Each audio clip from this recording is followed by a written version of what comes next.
And so it begins. Another season of high school basketball is upon us. We're back for our annual kickoff tour, or should I say tip-off tour, St. Thomas Academy for the Twin Cities Thanksgiving tip-off. We've got 4 games here at the Flynn Schoberg Arena. We begin with the Jordan Jaguars and the La Crosse Aquinas Blue Golds.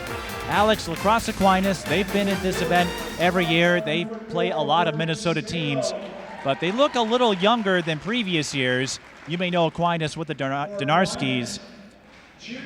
There's a lot of growth and learning ahead of them, but they have a strong anchor in Sammie Davis. Yeah, and you look at the roster on this Aquinas team, they do have a couple seniors, a couple juniors, but it's really peppered with freshmen and a couple of sophomores. So there's going to be some growing pains, I think, in the beginning few games of this season for Aquinas. And for Jordan, they're in a new class, new section, of course. They got moved from 2-3A to 5-2A, which means they got to deal with Providence Academy in all likelihood in their section. But they have a high-profile playmaker in Savanna, Borowicz, who has put together some impressive credentials with Minnesota Stars AAU. I'm looking forward. It's the first time I've seen Jordan in 14 years. You got to go back to the Brittany Chambers, Leah Dietl era. We remember those days well. Yes, we do, and this is the first time Jordan has participated in this event, and I'm looking forward to seeing what they've got. I am too. I mean, and when you have a matchup like this with 2 teams that have never played before, you just don't know what to expect. So this is going to be fun, Mike. I think these first few minutes, teams will be feeling each other out, but I think this is going to be a fun contest. Jordan will be the visitors, and La Crosse Aquinas will be the home team. And, of course, we have the new element that we've been waiting for quite some time, the shot clock. And we'll brief that for you. What that means is no more stall ball. Actually, the rules are similar to the college rules. 35-second clock. It will reset to 20 for an offensive rebound. The biggest change related to the shot clock, Alex, the 5-second rule has gone away. But Aquinas doesn't need that long to get a defensive stop. Jordan won the tip, but Ava Fernholz swooped in, I believe, for the rejection. And Aquinas with the early steal. La Crosse Aquinas 1-1. They reach the championship round. As that goes out of bounds, it will stay with Aquinas. And since it was not a shot attempt, it will stay at 29, the shot clock, that is. Aquinas made it all the way to the championship round in the Division IV state tournament in Wisconsin, came in second. They have been a regular contender, and there is Sammie Davis. She had a strong showing last year at this event against Providence Academy, and here she comes with the swoop, the steal, and the finish. Samantha Davis definitely off to a great start here in the early going. Let's see how Jordan responds. 4-0. Aquinas over Jordan.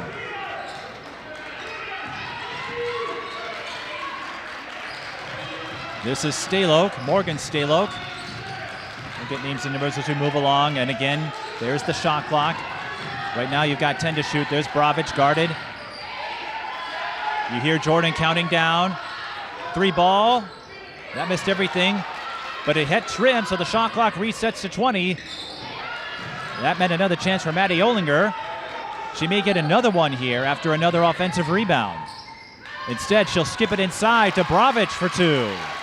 And I think that's going to be key for Jordan today, to get that ball inside, to penetrate and get easy shots. Jordan, they were one of the top teams in 3A last year, won 24 games.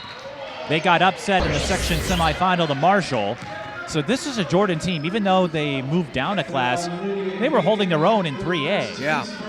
They are playing a bit shorthanded. There are a couple of players who are injured. One had an ACL tear out for the year, and they have a volleyball player who crossover who broke her leg first day of the volleyball season. She's expected to return around Christmas. As Aquinas swings it around. Davis has it, passes back out to Emma Dobbins, number 32. Now Murphy. 8 on the shot clock. Aquinas in trouble. Now 5 seconds. They can't get open, and they're not going to get it off. Well, some good defense there by Jordan. As we said, no more 5-second call, but we saw there teams can still use that in-your-face defensive approach to force a shot clock violation. And Aquinas says right back at you with the defensive pressure forcing the turnover. Well, this Aquinas team, Mike, does have some length to it. If you can get in those passing lanes like they did there and force a bad pass. And they've got some talent too. Well, they've had plenty of it. That's why we cover them every year. Sammie Davis averaging 14.5 points per game. Maddie Murphy 16 points per game. More pressure. Ball is still loose. Who's going to get it? Davis wins the scrub. And the shot clock reset to 35. A reach-in foul is called on Olinger. Well, Ava Fernald's got herself in a beehive there. Now, one change that will not take place here but has occurred elsewhere, Alex, the NFHS put in this rule. I'll explain now because we have a change of possession here.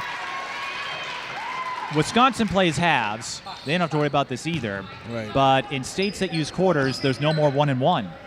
We'll be seeing Dowling Catholic from Iowa and Davenport North. So, like the college game at that level, once you go to the bonus, it's 2 free throws automatically. Not the case here. Maddie Murphy gets the steal after Jordan looked like they were going to penetrate that pressure defense. Now a 3 from the corner is long from Dobbins. Loose ball, Borowicz. Bumps her way down there, but... Great play by Borowicz on that, saving that traveling ball. call on Davis.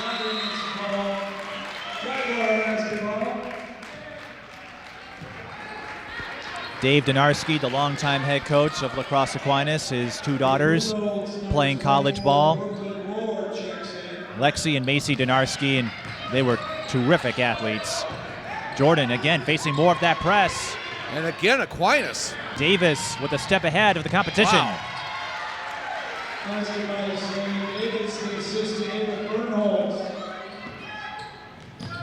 And again. Alex, this pressure defense, I'm used to seeing it out of Hopkins, Providence, and Minnetonka.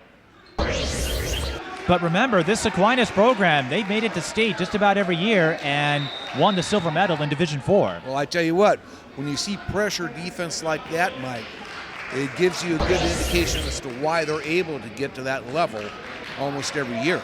In fact, they've reached the state championship round in 6 of the last 7 years. That's pretty impressive. And indeed, Aquinas does retain possession here, so. They hold an early 6-2 lead with 14:37 to go. Aquinas already, with a couple of games under their belt, they are 1-1. Everyone else we are seeing today is kicking off their season. Now Jordan, I think they've had enough. They don't get the turnover there, but... Well, they're trying to apply some of... Right. Give Aquinas a dose of their own medicine here. Jordan's starting to pick up on that pressure situation, that pressure cooker. Here comes Fernholz, used up the dribble. Finds help in Maddie Murphy. Step back 3, bullseye. Timeout Jordan, Aquinas off to a 9-2 lead.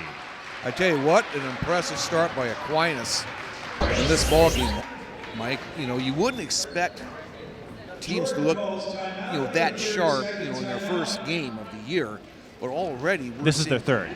This is their third. This is their third. They're 1-1. But still, you wouldn't expect to see them look so polished, especially with their pressure defense. But already, we're seeing the kind of havoc that can create. You know what? I'm wondering if Dave Donarski might not have been completely truthful in his pregame notes because he said, we are young and relatively inexperienced, so we have to grow up a lot. Well, they don't look inexperienced to me. I tell you what, one freshman that's already caught my eye from the get-go is the freshman, Ava Fernholz.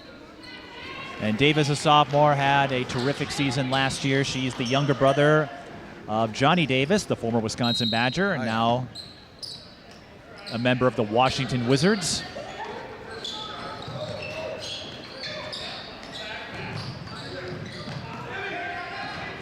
Jordan calling the first time out there. Fade away. Not much there. Nowhere to go for Olivia Finbow. And Aquinas, at least in that possession, able to execute a set defense. 3 is long. And the rebound ricochets into the hands of Lydia Hagan, who draws the foul. 13:50 left in the first half. Crosse Aquinas leading Jordan 9-2. And if you're Jordan, it's way too early to break out the proverbial panic button here, but you want to get good possessions, give your team a little confidence. Especially with the shot clock. Especially now that we have a shot clock at the high school level, you're never out of it. At least not like you used to be. I talked to a couple officials and they say they are excited as well because it means no more stall ball until the later stages. Jordan with a couple of cracks. Finbow completes the second chance. Davis pulls up from the elbow. Got it. And Sammie Davis already has 8 points. Goodness. Jordan on the move. They break the press. Trying to slice through the lane was Morgan Staloch. The sophomore unable to finish there, and Aquinas will get a couple of subs in.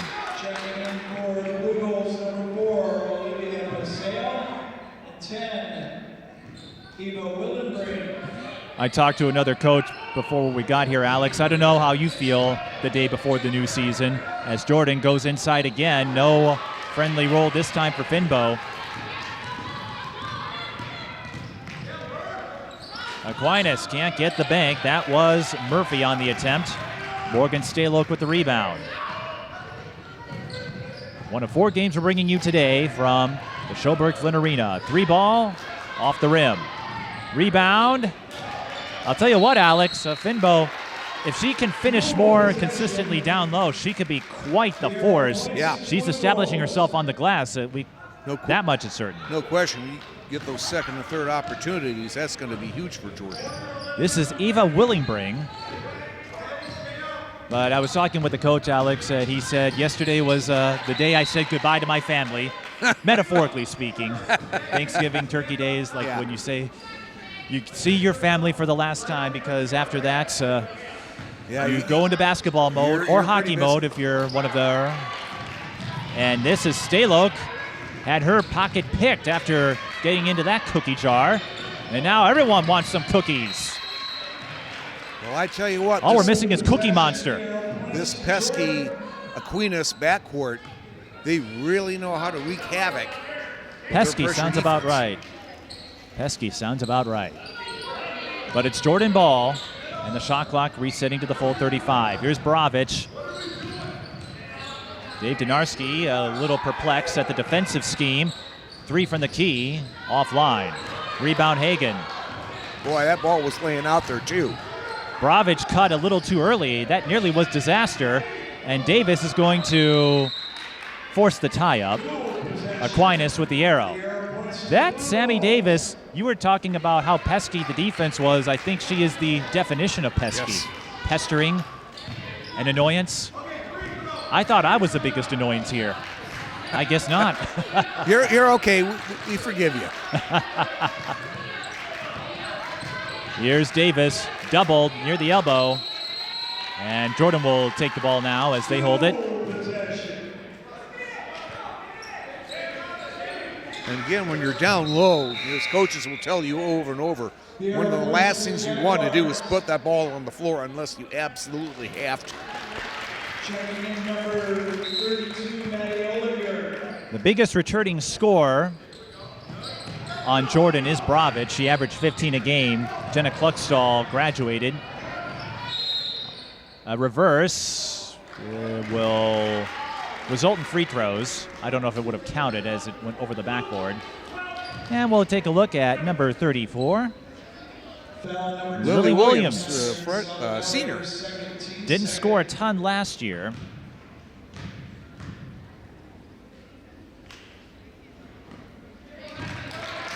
But again, Alex, Jordan, 24-3. It looked like they were going to be a force in 3A until Marshall upset them. And even though they are a bit younger, as Jordan blanks at the line, based on how they did, you have to think they might have a chance of being a sleeper. They get the rebound after Maddie Murphy missed the three. I'm fusing words together. And it's only the first game. Olivia Finbow missing another runner.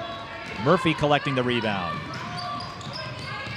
Quick skip to Willenbring. Back out. And the three from the right wing offline. That was Olivia Paseo.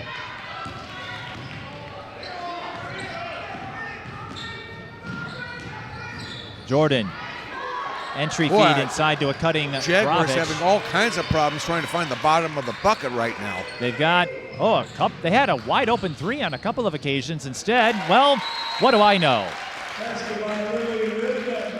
Lily Williams saw a better look with the mid-range shot, and at this point, Jordan will take it. We do have a timeout called by Aquinas. Well,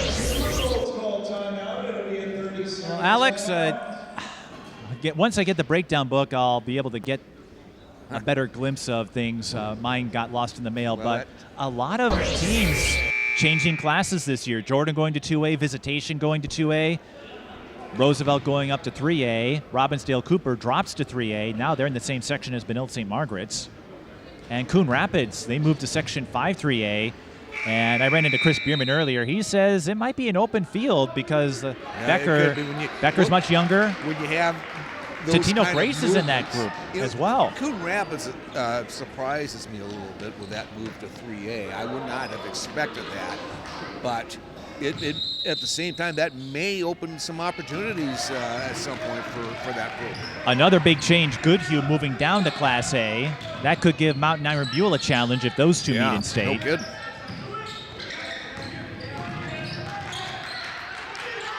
Aquinas ball and a walk.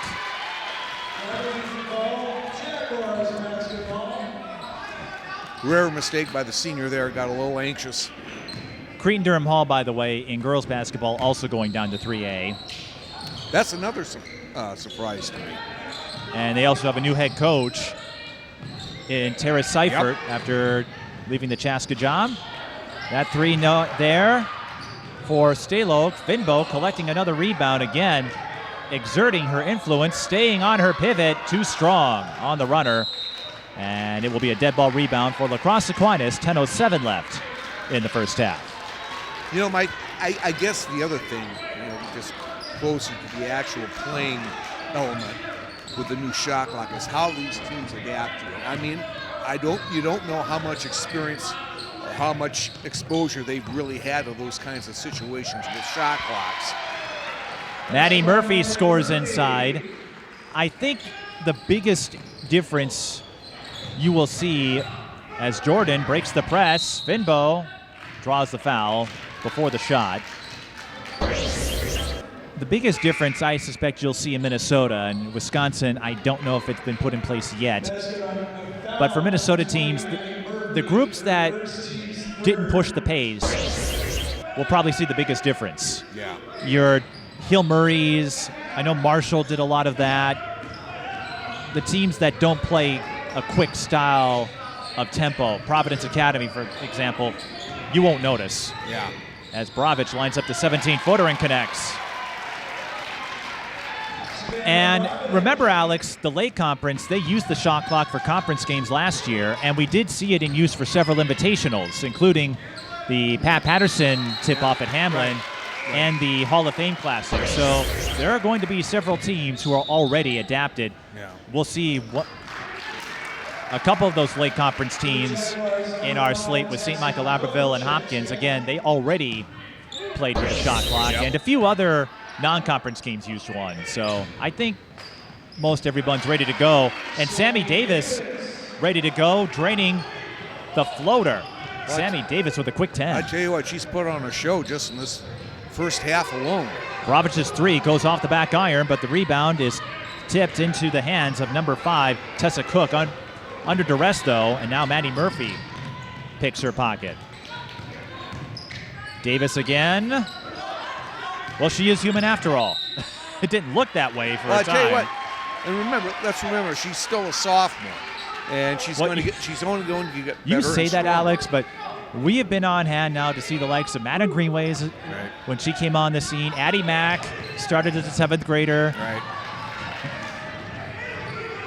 Chloe Johnson, here comes Borowicz, draws the foul, and the bucket. That is what Jordan needed. Strong move by Savanna Borowicz. Savanna, the daughter of Bruce Borowicz, the director of Minnesota Stars AAU.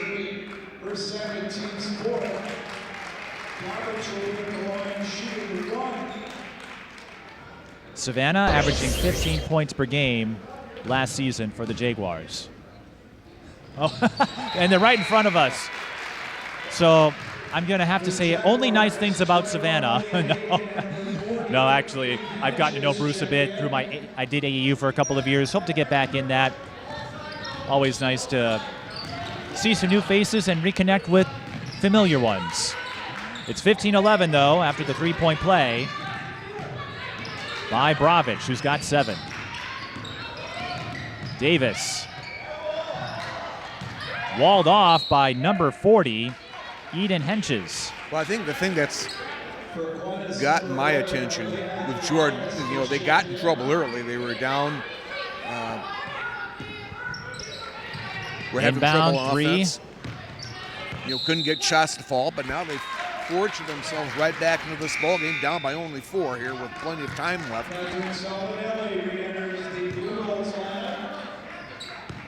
8:16, and yes, plenty of time. Uh-oh. Davis with the interception and another run out. I tell you what, you've got to know, if you're Jordan, you've got to know where she's at, because she just came out of nowhere. She's playing like Madden Greenway does for Providence. She's kind of cut from that same cloth.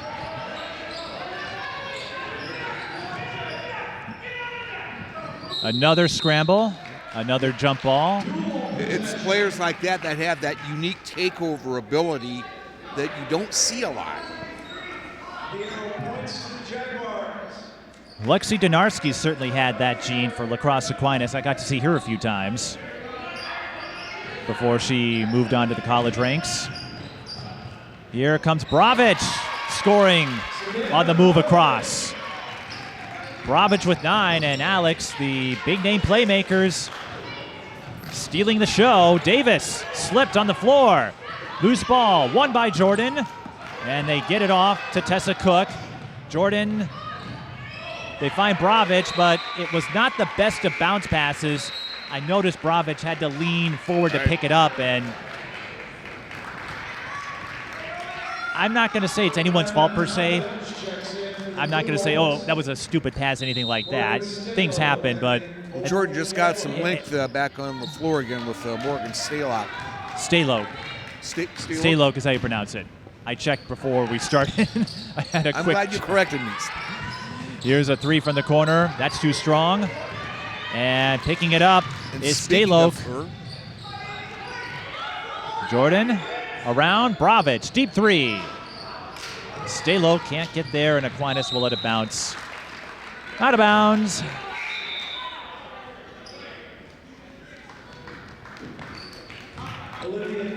(17-13). And when you mention takeover ability, I think of players like Andrea Adams or Taylor Hill, going back in the day. Paige Beckers, who's taking over again at UConn. Yeah. Sadly, no AZ Fudd. Yeah, I read that here the other day. That was definitely sad to see that she's going to be out.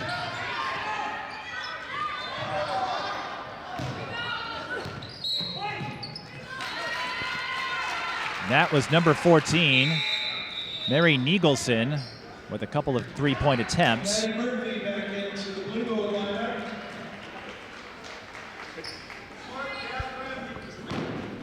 And we'll be seeing a couple Iowa teams later today, Alex. You know they probably have heard about Caitlin Clark. Here comes Maddie Olinger. Hand off to Hagen. 3 ball. Threes aren't dropping. Just the one for Maddie Murphy, that's it.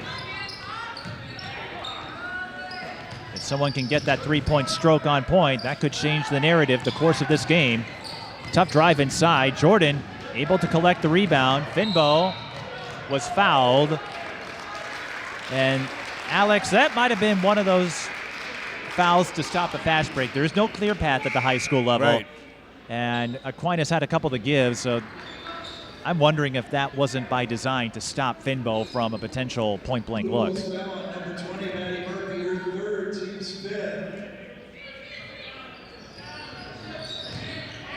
Borowicz inside to Finbow. Hassled again, harassed, you name it.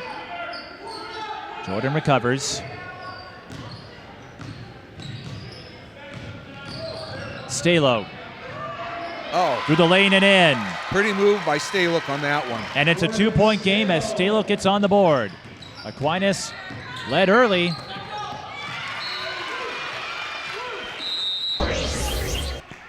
And we'll have more substitutions. Here comes Sammie Davis checking back in. Alex, it seems like Aquinas is having trouble getting production outside of Davis. Jordan, if they can get some more of those shots to go in, well, they're in a possession. What am I saying? It's not like they're trailing. Well, you definitely thought early on that Jordan was in the danger zone when they got down the way they did. But they fought themselves right back into the thick of things of this one. And Mary Nigelson slithers her way through the lane for Aquinas. That's her first field goal. Now she's scrapping for the rebound. We'll have another tie-up. And Aquinas with the arrow. And some of the Jordan fans having fun with how the officials are signaling jump ball. I give them 2 thumbs up. I'll show myself out. You're going to hear that a lot, folks, me showing myself out. Davis rejected. My goodness. Wow. Finbow says, I don't think so, and it will stay with Jordan, but Olivia Finbow said, I don't think so. That's what I said. That's a good move, though, from Finbow, and again, with Sammie Davis at 12 points, I'm sure she is drawing significant attention. 2-point shot is pure for Borowicz, and Savanna's got 11. Let's see if that little sequence of events gives the Jaguars a lift here. Davis swarmed again. And the ball poked from her grip. Borowicz hands it off to Staloch. 4:15 to go. Jordan trying to get that entry feed inside. A little bit of contact, but we play on. Dobbins with the disruption and the steal. Vernholz. We are seeing some feisty defensive maneuvers. Both defenses have become quite stingy here over the last few minutes. Turnaround move and a sweet, sweet finish for Savanna. Borowicz. We are tied at 19. Aquinas led early. They're up by 9, I believe. It's now even Steven. Aquinas ball, 3:28 to go.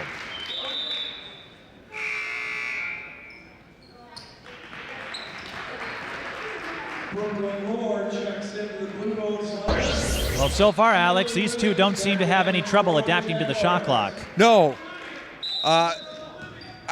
It does seem, though, that the Blue Golds are having more trouble in their half-court offense than they were in the early going of this ball game, Mike.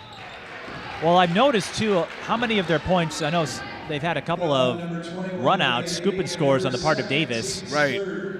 That seems to be where they thrive most, the transition opportunities. On set plays, they're running into some headwinds.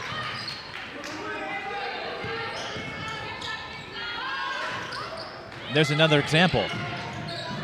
Rebound, won by Hagen. And Jordan, after some initial struggles, have adapted to the Aquinas pressure defense. Staloch. Oh. Another tie-up. Alex, what's the record for most jump balls in a half? I'm not sure. I feel like we might make a run at it. We very well be getting close to that mark. I've seen games where there maybe aren't many fouls. I don't know if I've ever seen a game with this many jump balls. I've seen games with lots of fouls is what I meant to say, but never so many tie-ups. Davis with the rebound after the miss by Finbow down low.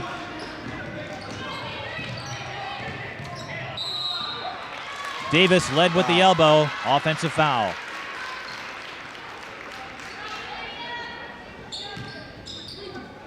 Foul on Sammie Davis, her first, team's sixth. Last foul to give for Aquinas in this half. Remember, we still use the 1-and-1, the 7-10 split. Jordan gets it across. Remember, you still have the 10-second rule. And Morgan Staloch definitely got it across the lane, that is, and in.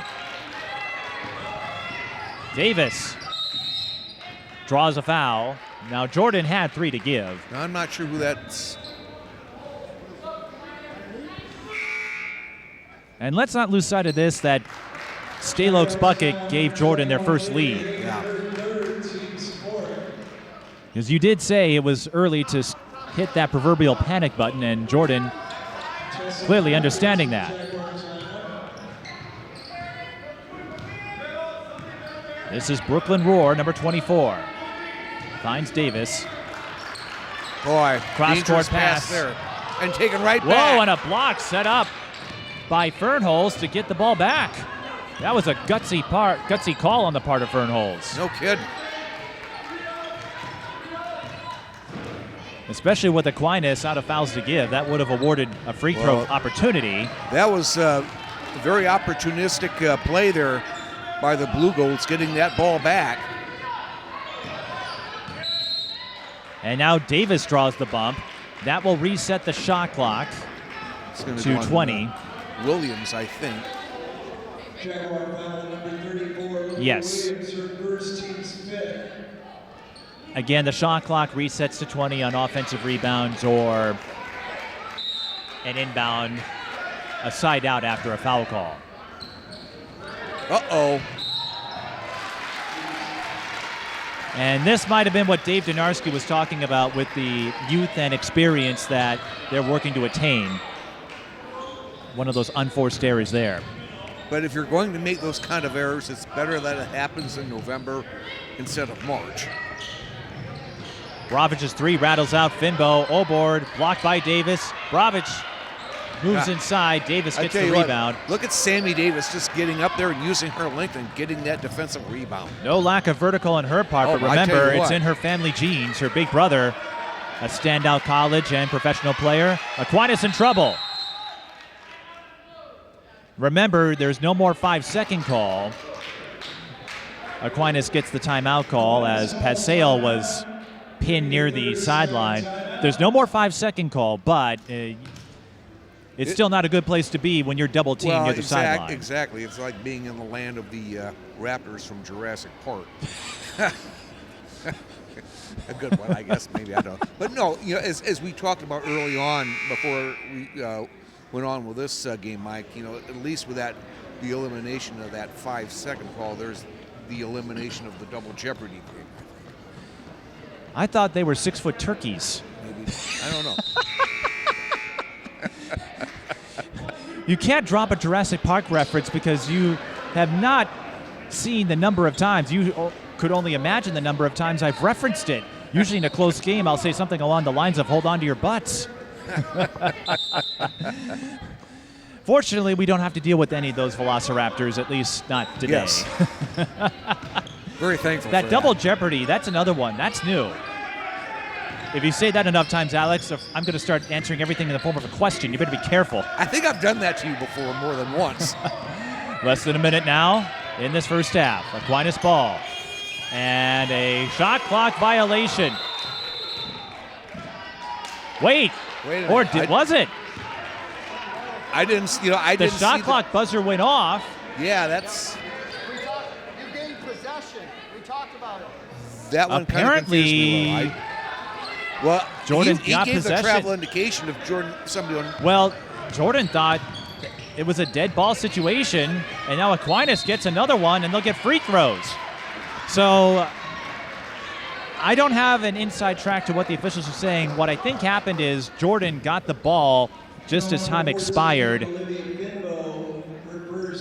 And those situations, they'll play it out, but because Jordan heard the buzzer, I think they thought it was going to be a whistle and a stoppage in play. It wasn't, so Finbo, this is one of those kinks we're going to have to work out with the shot clock. Finbo moved up and got called for traveling, not realizing it was still a live ball.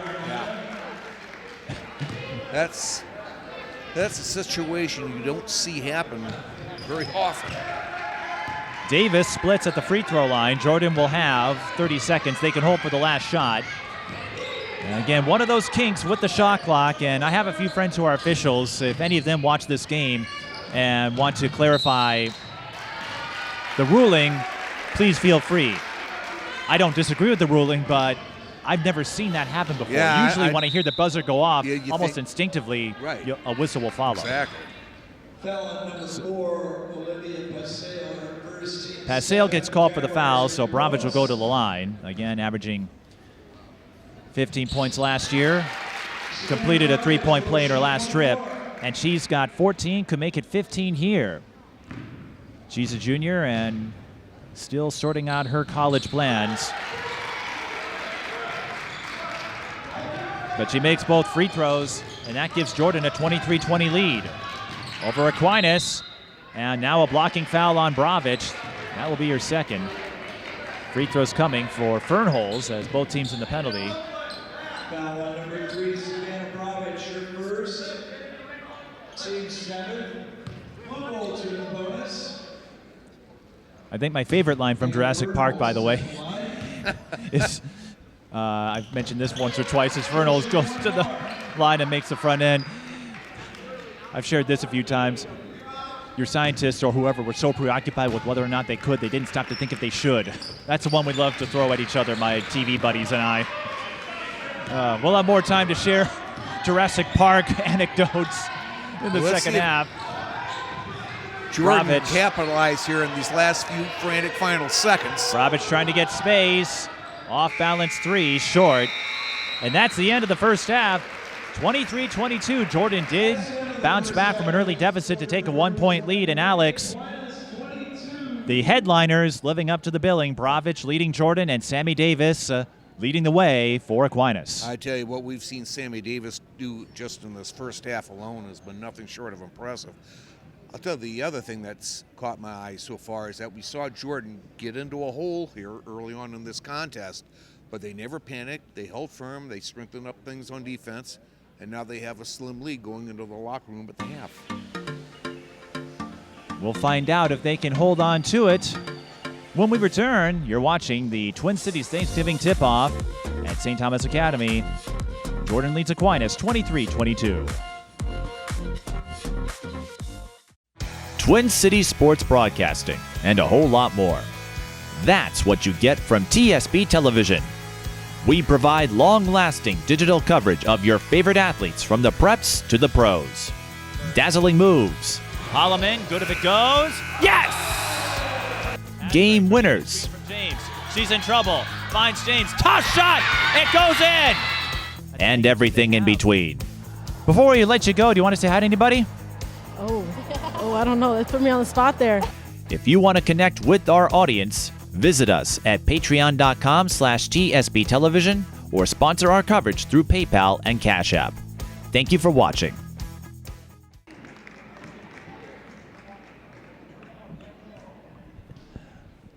Mike Peden and Mr. Mayak, Alex Nagel with you at the Schoberg Flynn Arena. St. Thomas Academy, second half about to begin with Jordan and Crosse Aquinas. Jordan holding a 23-22 lead over Aquinas. It's the season opener for the Jaguars and game number 3 for the Blue Golds. Sammie Davis with 13 points to lead Aquinas. Savanna Borowicz with 15 to lead Jordan. And Alex, like I said, it's been a while since we've seen Jordan. Yeah. But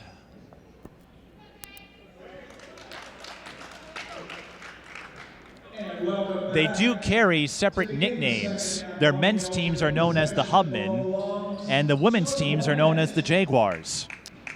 That's interesting. That's something that hasn't changed in the intervening years since I last covered Jordan. Well, Jordan showing a 1-2-2 zone defense here.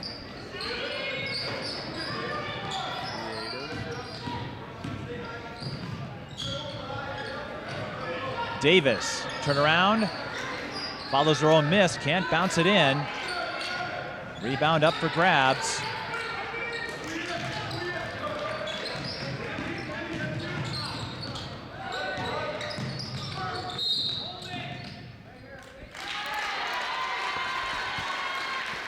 Moving screen is called.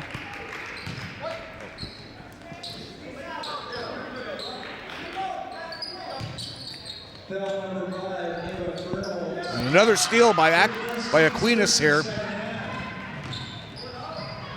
Emma Dobbins, the junior, getting that ball. Open three for Aquinas, too strong.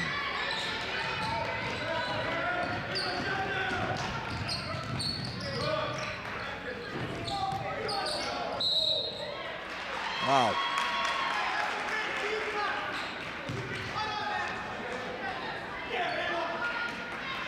Again, first game of the year. Foul number 3, Savanna Borowicz. It's First, second, teams first. surreal, isn't it, to think about, Alex? Surreal to think about, isn't it, is what I meant to say. I have vivid memories of Brittany Chambers and Leah Diedel. That was early in my broadcasting career as Sammie Davis can't get the Plinko bounce. It looks like, Alex, they are going to continue to make Sammie Aquinas the centerpiece of that offense. Yeah. And if she's in a rut like she has been to start the second half, that could pose a problem. Well, I think, too, with Jordan going to that 1-2-2 zone defense, they want to pack things up in the middle and limit those opportunities that she's had inside. Finbow able to get down low with Well, I ease, tell you, what a great having job trouble she did. finishing. Lydia Hagen did just saving that one. Finbow leaks open underneath. That's just her second field goal. It feels like she should have more. Again, finishing has been the issue, but not that time. Davis almost lost it. Whoa. Some sloppy passing here by Aquinas. Now they get settled in.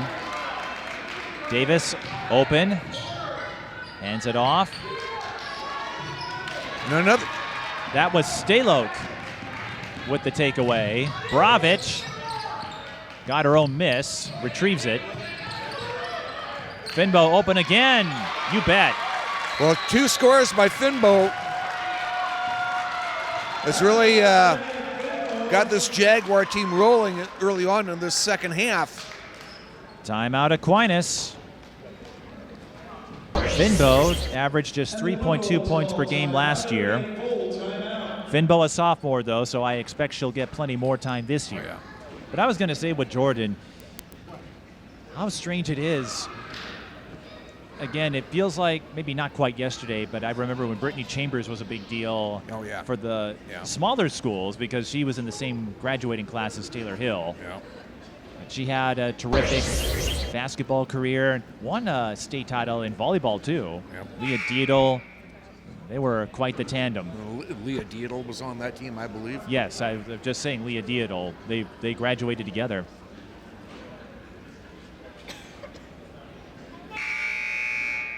And this was a Jordan team that was expected to make some noise in the 3A state tournament. Marshall got them last year in the section semis. Time will tell this year regarding their fate. Anyone that has to play in the section where Providence Academy is in is going to face a challenge. Yep. Providence actually was rated as the top team in Minnesota by Max Bretz. Make what you will of that. I don't think Providence gets too the ball wrapped over up. again. Yeah. I don't think Providence or any of those perennials get too caught up in rankings. Especially in November. Right?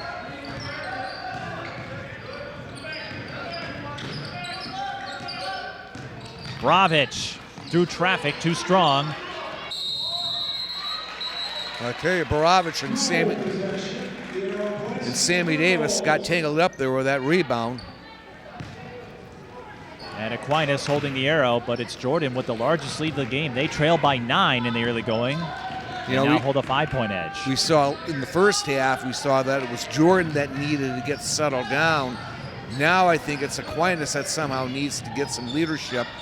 And that's a good way to do it when we have Sammie Davis driving into that lane for an easy shot. Davis completes the runner. First bucket of the second half. Finbow trying to post up. Jordan throws it away. Emma Dobbins with the stand-up move down low.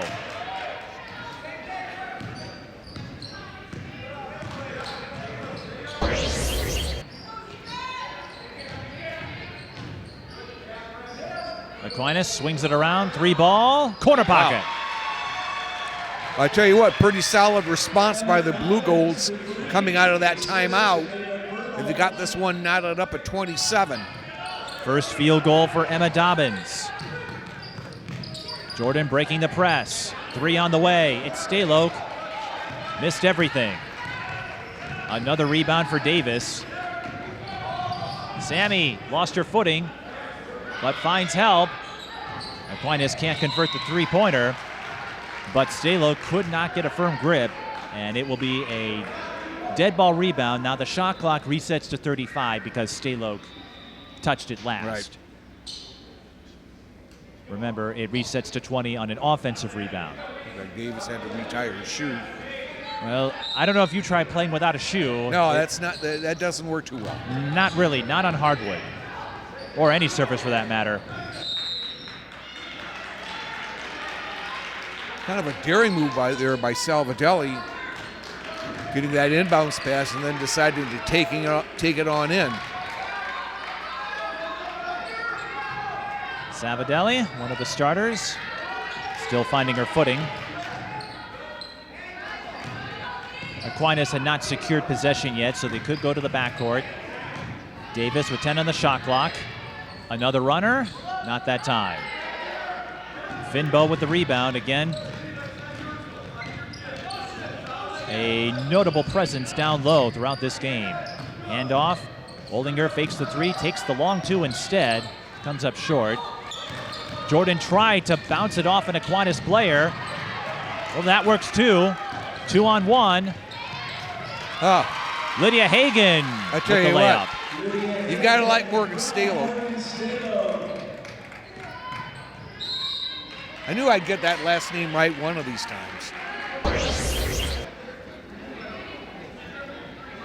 A foul on Jordan. Foul on number 32, Ollinger, her second. It's on Ollinger, her second.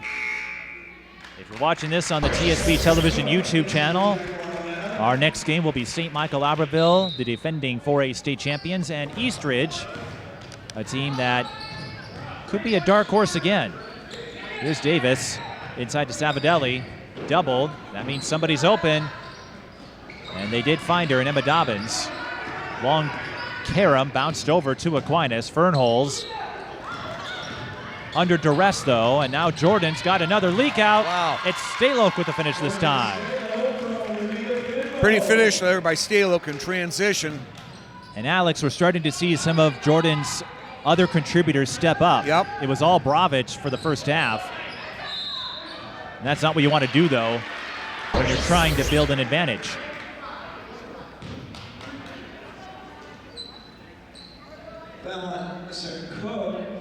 Savanna to the line.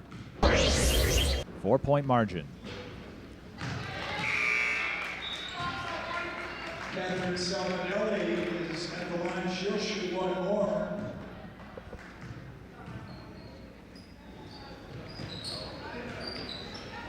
Can't get the back end to go down either. Davis, though, able to time it and fall. It's a jump ball. Aquinas with the arrow. I tell you what, Mike, in a close game, the last thing that any coach wants to see is missed free throws. Those things, I'm telling you, will come back to haunt you time and time and time again. It's a point I noted a few weeks ago when I called the Northern Michigan, actually it was last Saturday. I did Northern Michigan Concordia for NMU's radio network, and both teams shot the ball extremely well from the free throw line. Around 85%. That's not a rate I'm used to seeing from both sides, at least. Usually one will do better than the other. But you're right, those free throws can add up.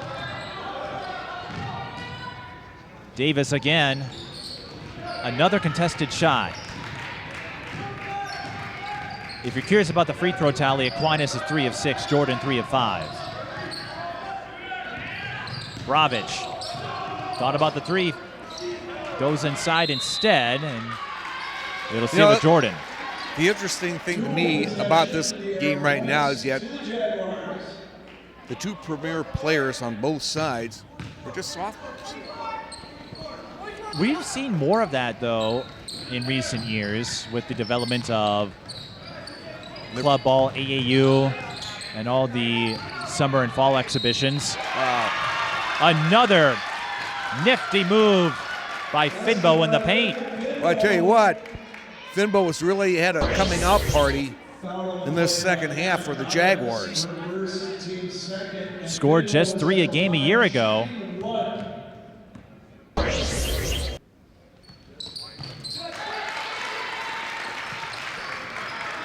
And Jordan up by 7. Look at this. Steal by Staloch. Wow.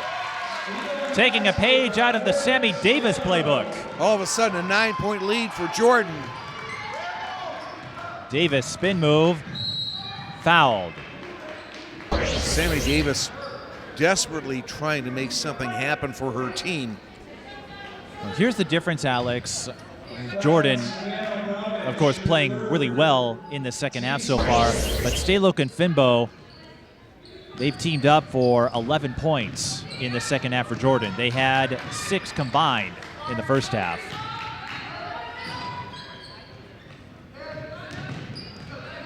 And the Blue Goals desperately looking for some opening. And a nice response there from Sammie Davis, getting that pretty turnaround jumper to go down. The question for Aquinas is, can they get other players involved? The only player who has scored in the second half has been Davis, by my count. And Dobbins had that 3. So Davis with 4 points, Dobbins had that 3. But we really haven't seen anyone else emerge to help out Sammie Davis. Well, that was a big stop there for the Blue Goals on that last possession. And they draw another foul, this time on Finbo. As you know this, Alex, no matter the class designation, well, you can get away with it in A and 2A, but it's still nice to have friends. I think of New Richland HEG and how Carly Wagner basically won a state title by herself in that battle with Bram. I think she had 50 points that day. Sammie Davis trying to get 2 more, can't on the turnaround. But the ball still loose. And once again, Alex, another jump ball. Yep. We have had. I've lost track. It feels like a record. The PA announcer getting a lot of reps with dual possession.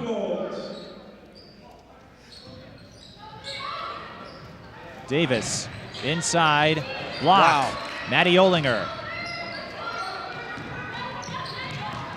Jordan, they'll take the mid-range J, short. Now Manny Murphy has it for Aquinas. Hampered again. Yes, we're going to have another jump. Jordan with the arrow. It's really been a hard row to hoe for Aquinas with their half-court offense. That's why I prefer hoedowns. They're much more fun.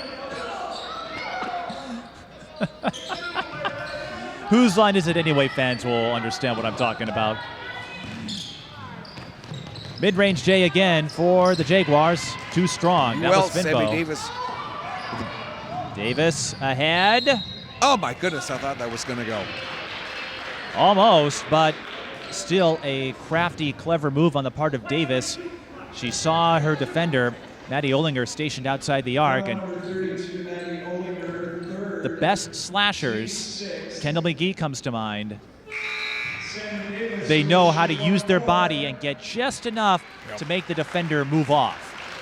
More importantly here for Aquinas, a chance to cut into that deficit and get it down to 5 here, which she does with 10:21 left. So they've got to be feeling infinitely better about themselves than they did just a few minutes ago. Sammie Davis with 19, 10:15 to go. Kickball. And that has not changed with the shot clock. No changes or adjustments to kickballs. Really just two major ones. The shot clock, of course, and the removal of the 5-second rule. Wow. Whoa! Backdoor play for Staloch, and she's got 10.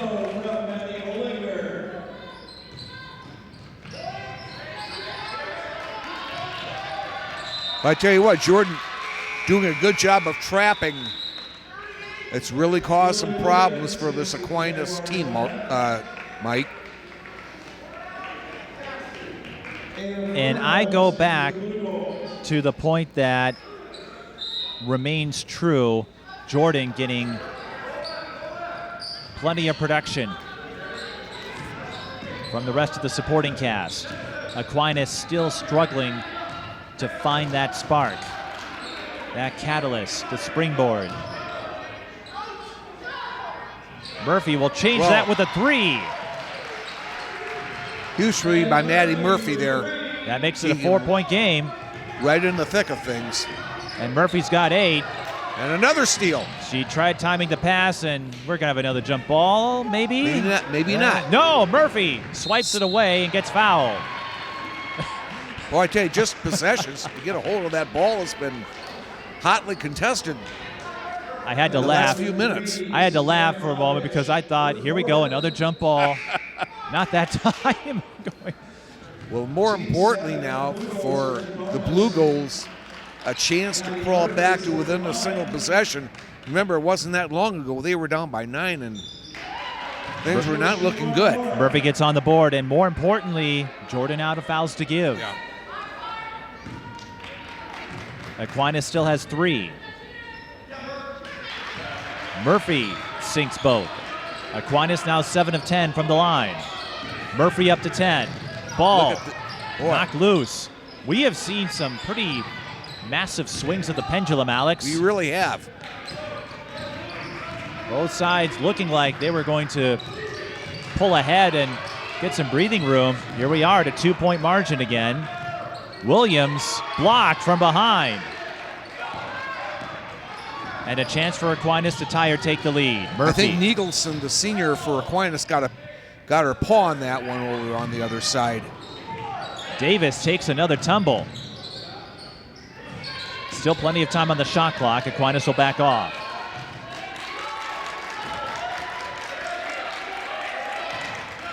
Now 10 to shoot. As Fernholz biding her time, surveying the field. Lobs it to Murphy. Touch 3. Oh! I still like that possession, though, by Aquinas, though. Yes. Show some patience.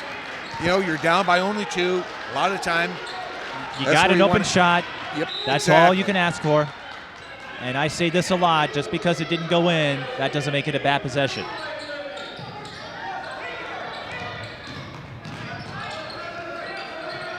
Not even Caitlin Clark can make all her shots. As we have a timeout. I knew there would be a Caitlin Clark reference. I'm sure we'll have plenty more. Plenty more. In our final 2 games today. With Dowling Catholic out of Des Moines and Davenport out of Davenport. Yes, I believe Davenport North is in Davenport. Yep. If you were going to tell me Iowa City, no. I was going to. Or Ames, I might have looked at. Interestingly enough, back in the late 80s when I was living in Davenport, Davenport North was just a hop, skip, and a jump away from where I lived, so.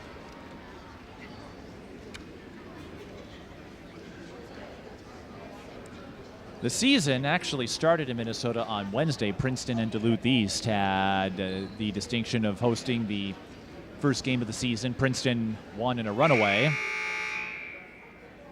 And this is all part of the tip-off week, which will conclude with the Tip-Off Classic. I'm going to be there both days for NSPN, covering a lot of the East Court games. So I'm going to get to see a lot of the small schools, Goodhue, Mountain Iron Buell, Sauk Center, which could help me out because I usually get the smaller classes when I cover state tournaments, and that is not a complaint or a gripe. Yeah. It's an acknowledgement that I do not live anywhere near those towns. Right. So I can't see them as much as I would like to. That's why I love these events. In this case, I get to see teams from Wisconsin and Iowa. Well, I think that makes it more fun. And you see these teams, you see matchups that you don't normally get to see. Oh. No reverse that time for Finbow. She was set up nicely by Staloch, but another opportunity for Aquinas. And they cough it up. You get to see matchups and teams, right, that you might only see in the AAU season. Right. When you get the intersection of clubs from across state lines. Usually the Summer Jam comes to mind, the Meltdown. The Summer Jam, that was a big deal for a time. Oh, yeah. Aquinas back to the pressure defense that reaped many benefits at the start of this game. So this will be another chance. The three is short. Davis making a play for the rebound, and instead will get tagged for the foul. That's on Sammie Davis, I believe.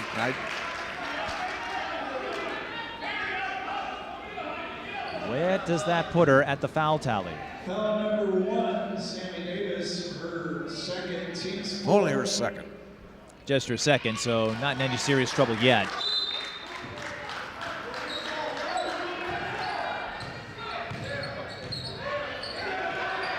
Jordan used up the dribble. Got to find help. The 10-second clock does reset on a foul, and that wasn't much contact, but it was enough nonetheless. And Staloch will go to the line. Coincidentally, Alex, you may have heard about this. The women's game got rid of the restricted zone this year at the college level. You know, I've noticed that, and I'm still a little curious to what the impact of that will be during the season. At the college level, the only place now where a defender can get called for a block is directly underneath the basket. Right. So they no longer have to keep their feet outside the line. Staloch making the front end. Had 4 points in the first half, and she'll have to settle for a split there. Oh, my goodness. Staloch strikes again. Looking for Finbow on the back door. And Jordan can't cash in this time.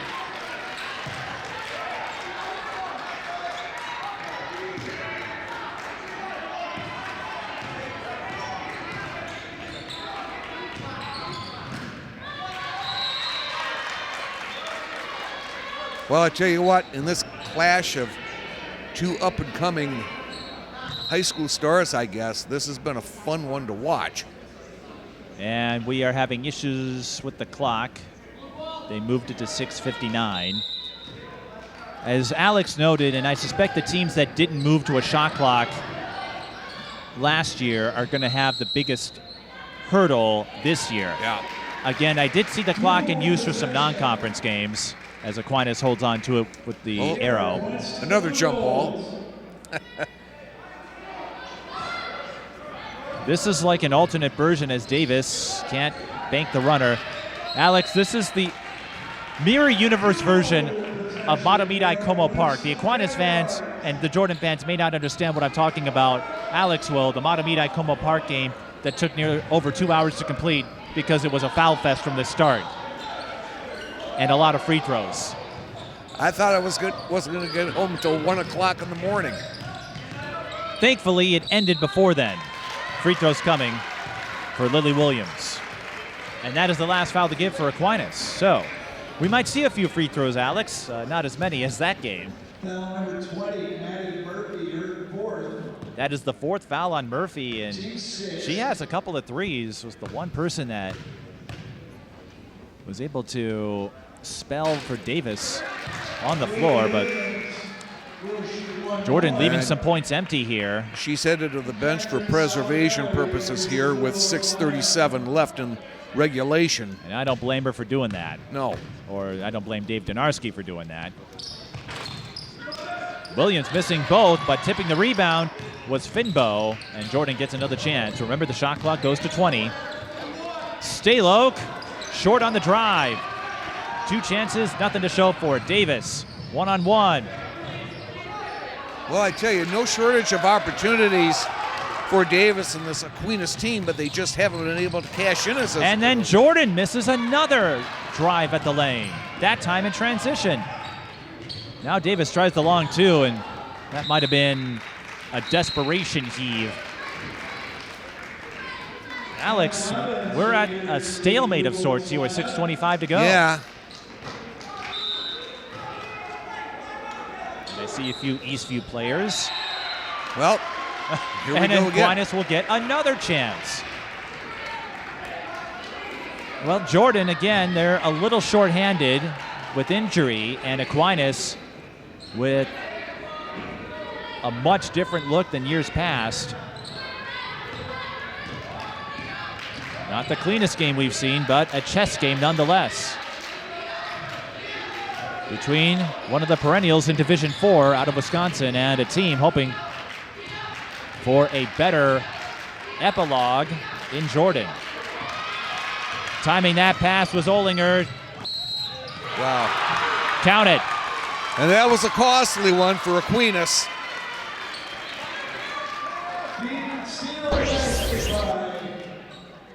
Olinger with their first field goal. Murphy will go back in for Davis. Yeah, I was just going to say Kyle Johnson did not waste, or excuse me, Dave Donarski did not waste any time getting Murphy back in there. No three-point play, though.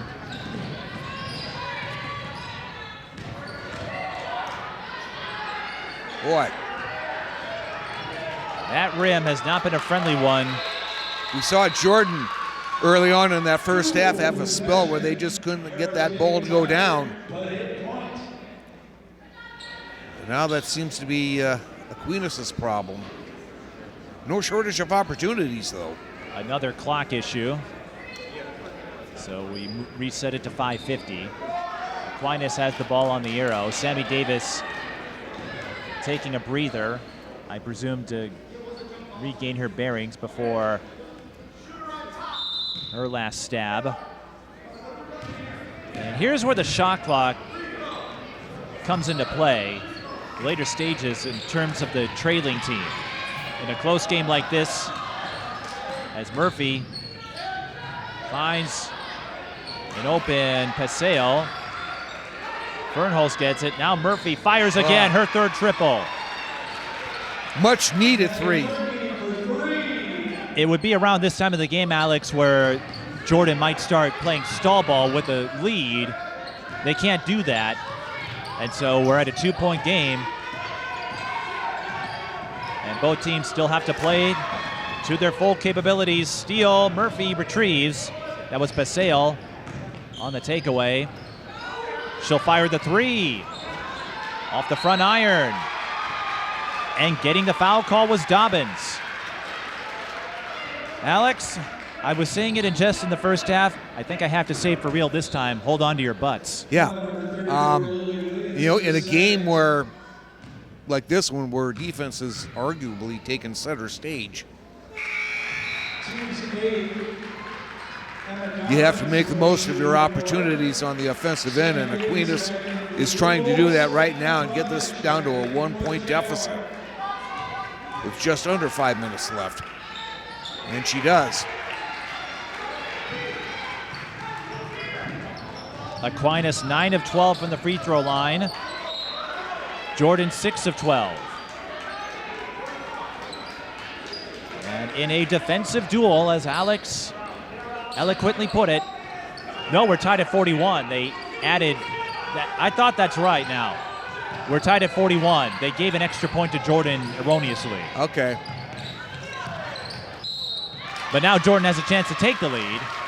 And Borowicz, we haven't heard from her at all in the second half. No points. You know, it's interesting. You saw Lydia Hagan take an extra pass down there, and I don't know if she needed to do that, but it worked out okay.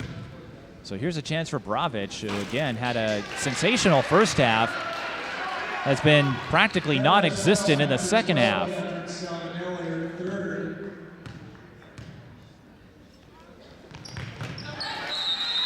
Another split.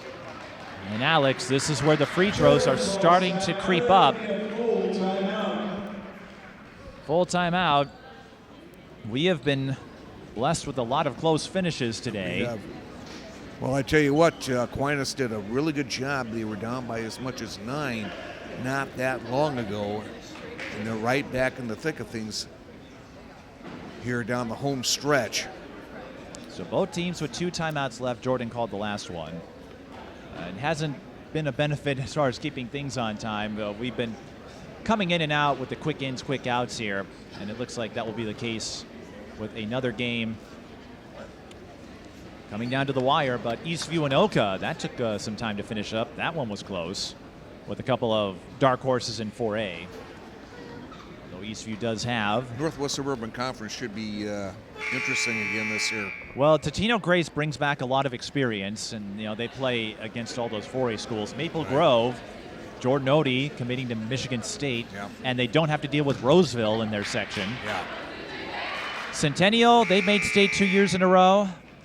You've got Marissa Frost and Autumn McCall, a couple of D1 commits, if I'm not mistaken. Park Center has a new coaching staff.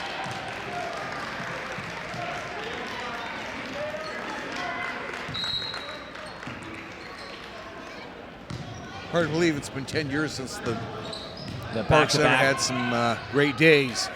Back-to-back titles for the Pirates. And that is not what Jordan wanted to do, commit a foul. That stops the clock again with 4:34.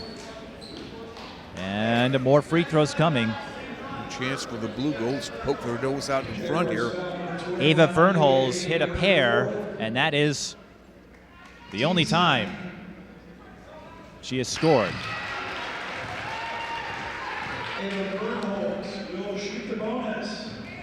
They're not the sexiest way to score. They don't get you on the highlight reel, but you love to have them. And Fernholz has made all 4 of her attempts. And Aquinas now 11 of 14. Ooh, boy, that was a dangerous pass. And Aquinas using that pressure defense, trying to pry the ball loose. I tell you what. They got the 10-second call. Staloch was in a ton of trouble there. And Alex, Aquinas now 11 of 14 from the free throw line. Jordan 7 of 14 by my count. 1-point game. Sloppy and pass. Stolen away. Finbo. Borowicz with the extra pass to Staloch. Oh, no. Too easy. Aquinas able to retrieve, but And not for long. Jordan gets another chance. Count it. Wow. Talk about being in the right place at the right time. Redemption for Staloch after missing the bunny.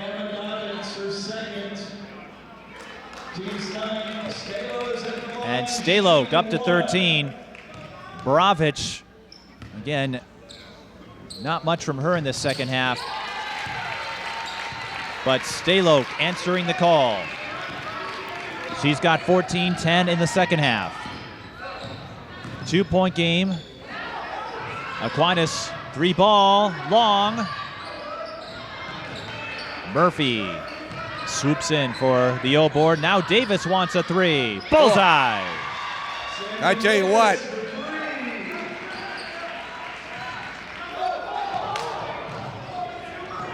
And a steal by Murphy. Aquinas. Using that full court defense to full effect. Davis stays with it and will shoot 2. Oh. Alex. It just kind of makes you dizzy when you watch players like Sammie Davis and You know what, though? The Morgan persistence. Staloch just do their stuff here. The persistence, though. I've seen it from the likes of, as Borowicz, I think, fouled out. They're not putting it up on the board, but I believe Borowicz has fouled out of the game. 2 free throws automatically here for Davis. That's both teams in the double bonus. Her persistence, Alex, reminds me of Tori Orline, a player that may not have the most efficient shooting night game after game, but will stay with it and pick up their points because they don't quit, they don't get discouraged. And now Aquinas holds a 3-point lead, and now they're going to give free throws to Jordan. We're in the double bonus now. Alex, this will not, I hope this isn't a time warp to Matamidi Como Park from all those years ago. Well, that one, the difference there, Matamidi had it secured, and we were just slugging along. I was just going to say Olivia Finbow took an inadvertent hard shot there on the other end of the floor, but she looks to be okay, and now she has a chance to cut this deficit to 1. Jordan's free throw shooting, though, has been suspect in the second half. It was probably my fault. You can see her trying to stretch things out a little bit. I probably jinxed her too, so. Another split. So Finbow's up to 10, but Aquinas leads by 2. And remember, we do use the shot clock now, so you can't stall, but you can bring pressure and force another takeaway, and more free throws coming. Alex, these two are trading blow for blow. They really are. I tell you what, Finbow, what an alert defensive play by her.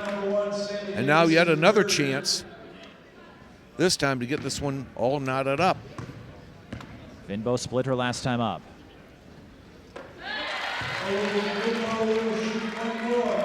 And this is just game 1 of the season for Jordan. They are in the Wright County Conference, and that should tell you where they're located. County designation. Finbow makes both, and we are even. Well, now. Could we get overtime on the first game of the year for the Jaguars? Not if Fernals has anything to say about it, but her drive bounces off the rim. It will go to Jordan. And we still have 2:49 to go. And Alex, I'm looking at the schedule for Jordan. They will play Visitation at the Tip-Off Classic next Saturday. That'll be a battle of AAU teammates. Sam Wills and Savanna Borowicz.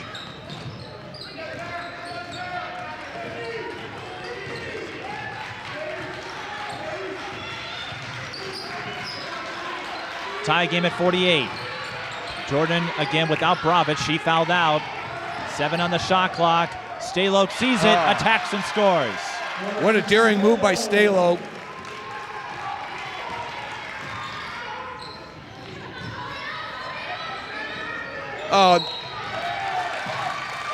Another steal for Jordan. And more free throws coming. Alex Morgan Staloch putting up some impressive performances, impressive highlights in the second half. And looking at Jordan's schedule, we mentioned Visitation. They're in the same class now. They'll also play Benilde St. Margaret's in the first week of January. So there'll be a couple of chances to see this Jordan team in the proper metro area. Morgan Staloch.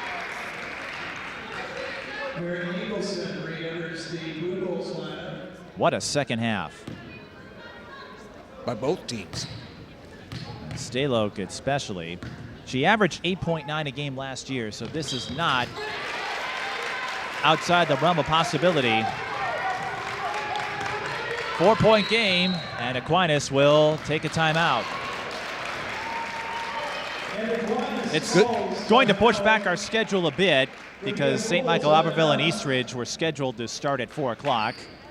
That's probably not going to happen, at least not right away. But still back and forth, back and forth. Seesaw, it really has been. Pendulum, you name it. When it looks like one team might finally go on that game-clinching run, the other side and again, we saw rises to the challenge. We saw Aquinas down by as many as 9 early on in the second half, but just as Jordan They didn't panic. They got themselves right back into the thick of things. And here we are down 52-48. I think a good timeout here by Dave Donarski to get his team settled down a little bit, calm down. You know, you still want to run a good half-court play here, I think. You want to go for the good shot, your high percentage opportunity. Aquinas with 1 timeout remaining. Jordan has 2. Again, both teams in the double bonus.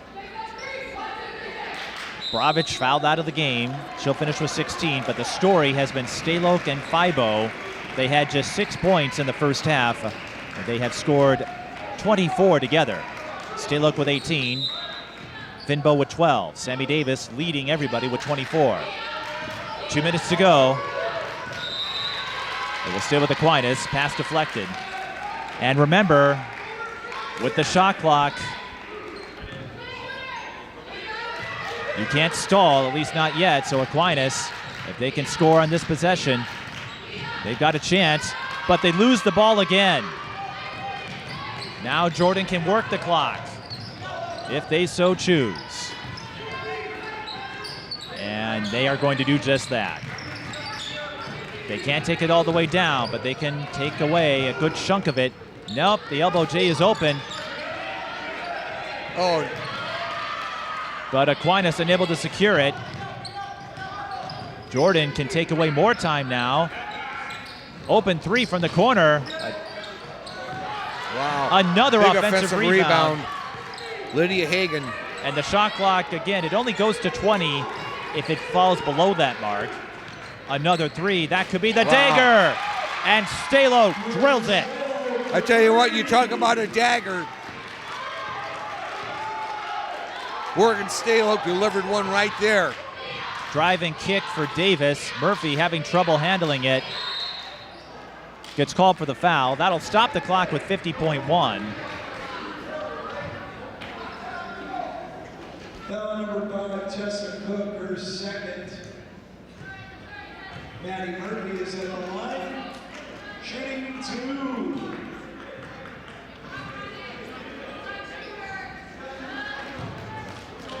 It's 2 free throws there.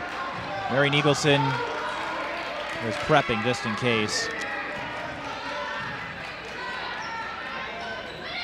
And a blank possession for Aquinas. Alex, both teams had their chances, but Jordan having a little more in the tank at the end of this one.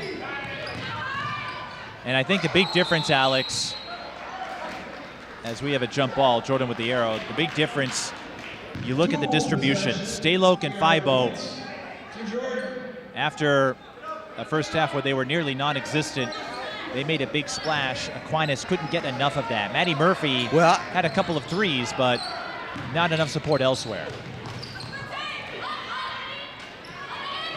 And now it's Jordan crashing the boards. I think you saw the Jaguars, too, really step things up on the defensive end. And that was a big thing that helped them get the edge here in the second half. Look what they've done in the last few minutes. Yep. So Jordan will open the season with the win. They've got a tight, tough schedule. They'll need it with Providence Academy in their section now. And Aquinas, they'll go to 1-2, but Dave Donarski again stated that this season is going to be a lot more about learning and growing. And who knows? We could see Aquinas make another run at Division IV. Come February, you know this Aquinas team, they'll be in the right place at the right time. But the day will belong to Jordan as time expires. That's it, that's all. Jordan wins 55-48, 21 points for Morgan Staloch, 17 in the second half. Alex, talk about a second half comeback. I tell you what, that really was just such an impressive performance by the sophomore today. I mean, she's got the length, she's got the moves, and she can really do a lot of damage inside. And she's got some very good defensive skills too, and that's going to bode well for this Jordan team going down the road. Sammie Davis finishes with 24 to lead the Blue Golds. Elsewhere, Maddie Murphy at 13. For Jordan, Savanna Borowicz with 16, Olivia Finbow with 12. And Jordan starts the new year with a win, 55-48 over Crosse Aquinas. We're on a quick out here because our next game starts in about 15 minutes.